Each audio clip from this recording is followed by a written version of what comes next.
Alrighty, what's up everybody? I have got, what does it look like you think? You might think this is a Smith Corona Electric because of the shape and the color. This is a seafoam green, but it's not. It's actually a sterling.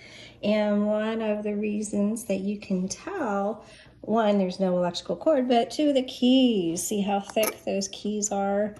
These are pretty thick, and on the portable, they're really thin. They're like just the top part there. And but this is just as beautiful nonetheless. So now let's take a look at our video, our tutorial, and I'm going to show you how to use the Smith Corona sterling. Sha-na-na-na-na-na-na, sha-na-na-na-na.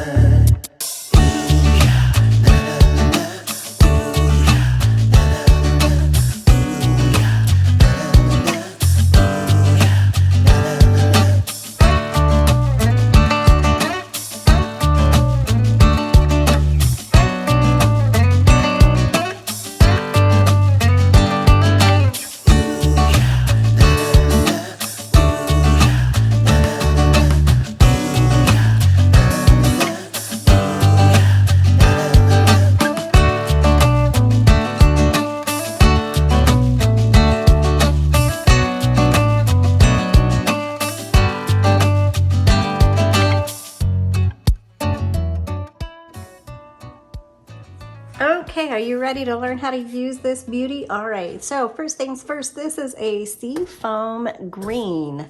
But that doesn't necessarily matter if you have the same ear, but ears might be alpine blue, or it might be a gray, or it might be a brown.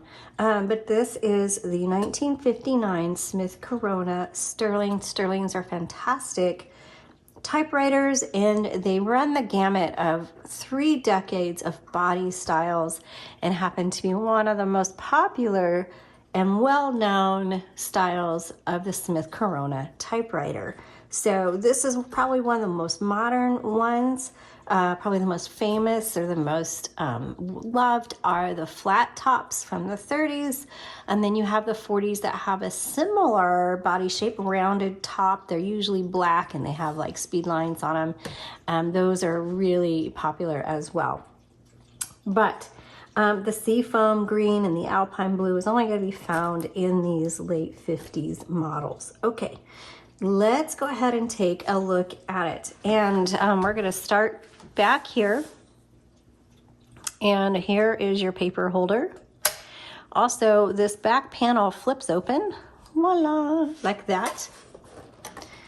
And inside you are gonna see the manual tab stops. And so these have keys, and normally there is 6, and this one does have all 6. Yay, which is really rare to find a typewriter that has all 6 tabs keys. And so you just pull it out, and then you'll see all the grooves in that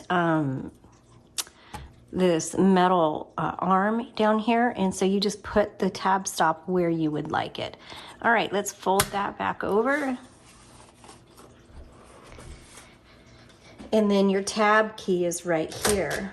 So you just, and that should stop at all the different tab stops that you set.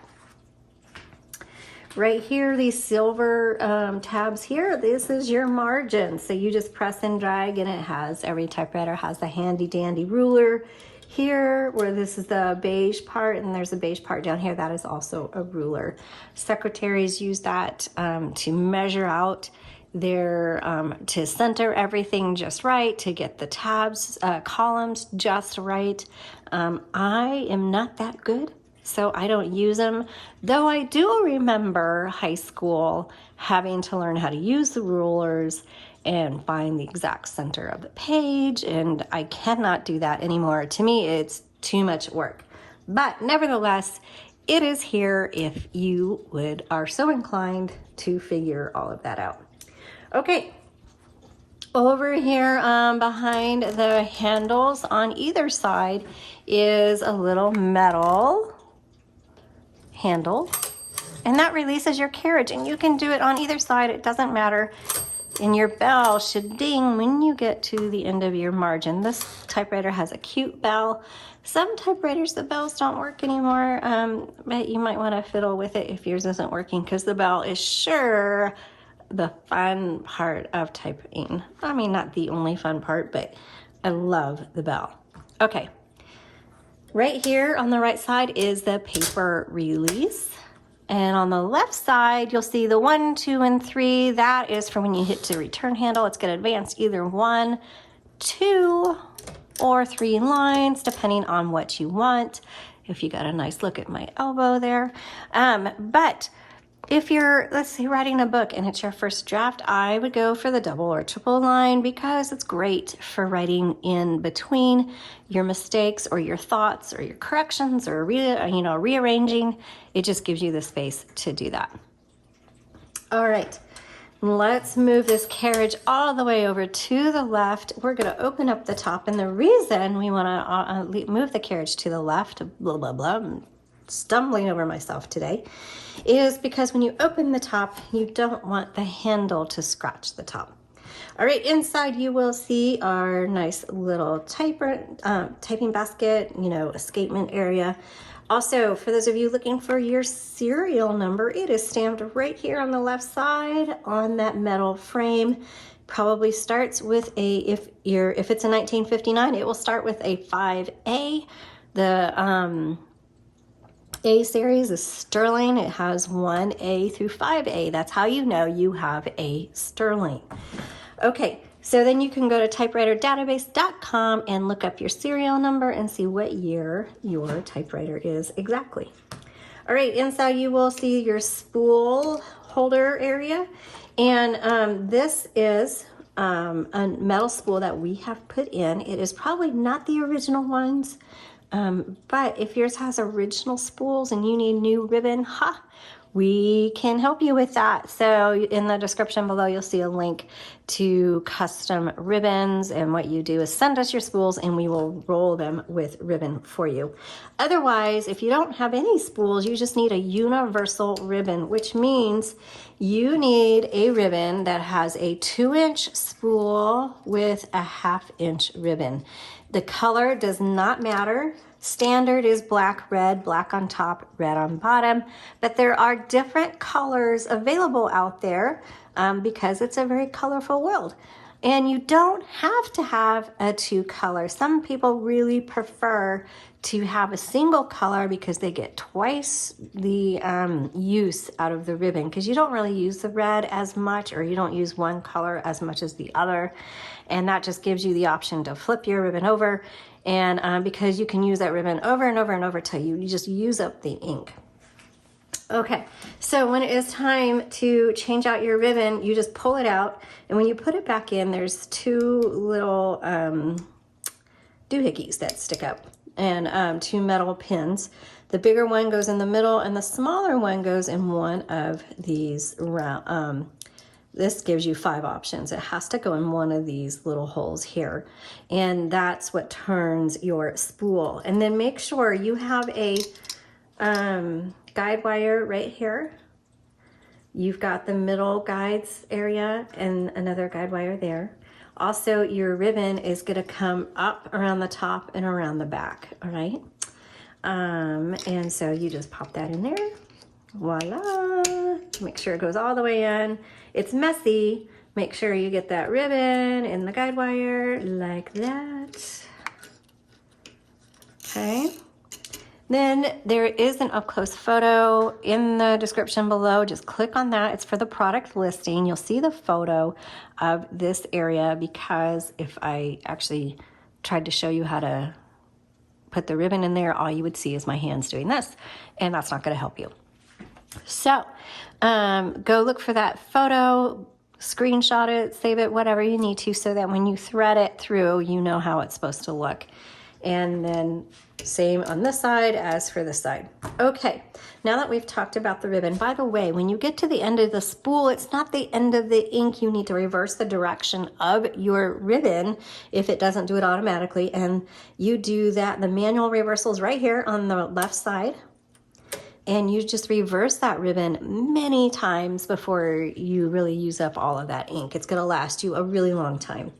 Okay, right here, you're also going to see another lever, which it may or may not show up in the video, but it has L, 2, 3, 4, 5, 6, and then an H. It just determines, that's the tension for the type bars. It's going to determine how hard they strike the paper. You can adjust that based on whether, like, my husband has a really hard hand when he types and I have a really soft hand. So we would want different tension selections on that.